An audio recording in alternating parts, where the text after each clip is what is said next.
How would you fare against a dungeon of fear and hunger? Now by you, I mean two specific distinct groups of people, the average person and the average fear and hunger fan. Now the average person really isn't going to fare too well against a dungeon of fear and hunger, but let's try to figure out exactly where they would end up and why. I'm going to go with around caves. The average person probably wouldn't go headfirst at a guard and out of either terror or basic understanding wouldn't try to pick a fight with most of the enemies in the dungeon. Because of this, we could probably see them getting a bit further than the average Fear and Hunger player on their first ever run. Another benefit is that the average person tends to know their own abilities physically and mentally, so it's unlikely that they would waste time equipping something that's way too big for them, because the average person would be able to look at something massive and heavy and go, oh yeah, I can't pick that up. Of course, this is pretty much the end of all the positive things I have to say, and this is where we get into the problems that the average person would face, the biggest one being the guards and the other enemies. The average person wouldn't know the strategies that a Fear and Hunger player would know, how to properly dispatch enemies that are chasing you down. For the average person, if they get caught out by a guard, it's basically over for them because they wouldn't know how to easily get rid of one.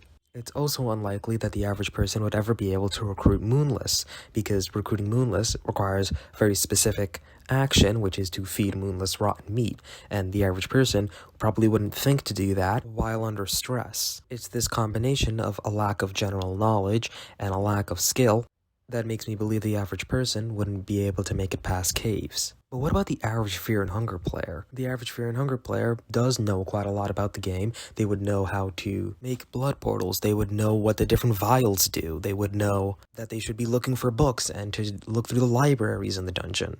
Most Fear and Hunger players could probably tell you where Black Steel is, or how to recruit Moonless, or how to recruit any one of the other members of the cast. I wouldn't be surprised if most Fear and Hunger players would know where Lagarde is, and how to enter Mahabre. The average Fear and Hunger player just has the strongest thing you can have in Fear and Hunger, which isn't a strong weapon or a strong skill, it's knowledge of how the game works and how its mechanics can be used in your advantage.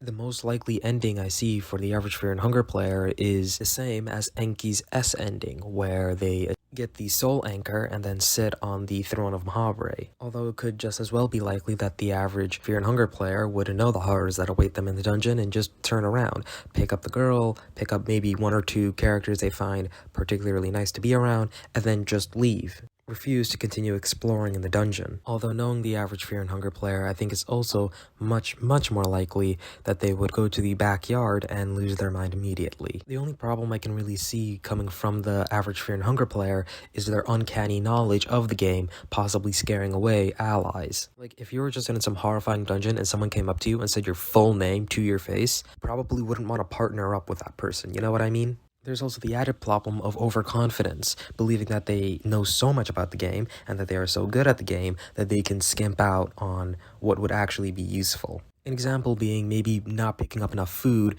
because they think they can make it to Mahabre in time, or believing that they could easily take on any enemy in the dungeon just because they can take that enemy on in-game. But I don't really think this is much of an issue, since the game hammers in the whole you are weak and fragile and very easy to break thing that a lot of Fear and Hunger players internalize as they get better at the game. Overall, we can expect to see the average Fear and Hunger player doing pretty well in the Dungeon of Fear and Hunger, or at least well compared to their non-player counterparts. But now we have to cover who's truly going into the Dungeon of Fear and Hunger. You. Yes, that's right, you, the average Olivia Boss viewer, who would easily wipe the floor with the entire dungeon, no questions asked. Enemies would run away from you if given the chance. You would storm through prisons, dabbing up Crowmauler on your way out. You would easily beat Gorgoroth in a one-to-one fight against his true form, and cap off the run by becoming an Ascended God.